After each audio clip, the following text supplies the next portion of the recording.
মৰিয়াবাৰীত উপস্থিত মন্ত্ৰী কেশৱ মহন্ত মৰিগাঁও জিলাৰ মৰিয়াবাৰী ব্ৰহ্মপুত্ৰৰ বানৰ সৃষ্টি হোৱা গৰাখহনীয়া অঞ্চল পৰিদৰ্শন মন্ত্ৰী Keshab Mahanta news desk report university news. Morigaon জিলাৰ এই বান পৰিস্থিতি আগতে আমি দেখি আছিলোঁ যদিও যোৱা 7টা বছৰত মই প্ৰত্যক্ষভাৱে জড়িত হ'বলৈও পাইছোঁ আৰু স্বচক্ষে ইয়াৰ গোটেই কথাখিনি দেখিছোঁ। ইয়াৰ আগতেও আমি সাংসদ হিচাপে ইয়াত থাকোঁতে সেই সময়তো দেখিছিলোঁ, সেই অৱস্থা আৰু বেয়া আছিল তেতিয়া।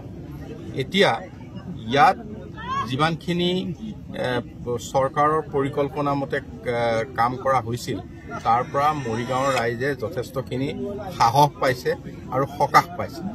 আৰু ৰাইজক মই ধন্যবাদ দিব লাগিব। যোৱা 5টা বছৰ মই যেতিয়া ইয়াৰ দায়িত্বত আছিলোঁ মন্ত্ৰী হিচাপে ৱাটাৰ ৰিচোৰ্চ বা এই সময়ছোৱাতো জড়িত হৈ আছোঁ, এই সময়ছোৱাত বেছি সৌভাগ্যৰ কথা যে পীযুষ হাজৰিকা ডাঙৰীয়া জিলাৰ মন্ত্ৰীজনেই ৱাটাৰ ৰিচোৰ্চ মিনিষ্টাৰ। ৰাইজৰ বহুত সহযোগ পোৱা গৈছে।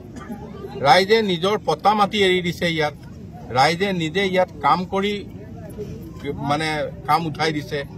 আমি এটা মাথাউৰি যোৱাবাৰ মে' মাহত আৰম্ভ কৰিছোঁ, ইয়াৰ আগৰবাৰ মে' মাহত জানো কাম মে' মাহৰ ভিতৰত কাম আৰম্ভ কৰোঁতে মানুহে কৈছিল যে এওঁলোকে টকাটো পানীত পেলাবলৈ গৈছে নেকি।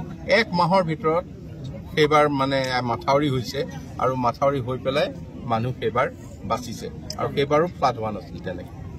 এতিয়া কথা হ'ল কি, ৰাইজক মই বহুত ধন্যবাদ জনাইছোঁ। ইয়াত আজি 7 বছৰ আগত যিটো ব্ৰহ্মপুত্ৰক লৈ ৰাজনীতি আছিল সেই ৰাজনীতিটো এতিয়া ইয়াত নাই। চৰকাৰৰ যিটো সক্ৰিয়তা সহযোগিতা সেইকাৰণে নাই।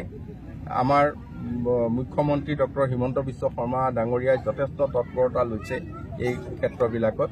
গতিকে এতিয়া ব্ৰহ্মপুত্ৰক লৈ ৰাজনীতি নকৰি ব্ৰহ্মপুত্ৰৰ বান প্ৰতিৰোধৰ কাৰণে এই মৰিগাঁওবাসী ৰাইজে আজি মইৰাবাৰী হওক, লাহৰীঘাট হওক, বজাইখাইটি হওক, এই গোটেই অঞ্চলৰ ৰাইজে যথেষ্ট সহযোগ কৰিছে।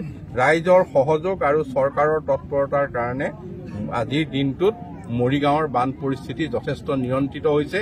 আমি আশা কৰিছোঁ আৰু 1-2 বছৰ, কাৰণ আমি ADBৰ এটা ঋণ লোৱা হৈছে, ইতিমধ্যে তাৰ এষ্টিমেট বনোৱা হৈছে বহু টকাৰ, কম পইচাৰ নহয়, 400 কোটিৰো অধিক টকাৰ।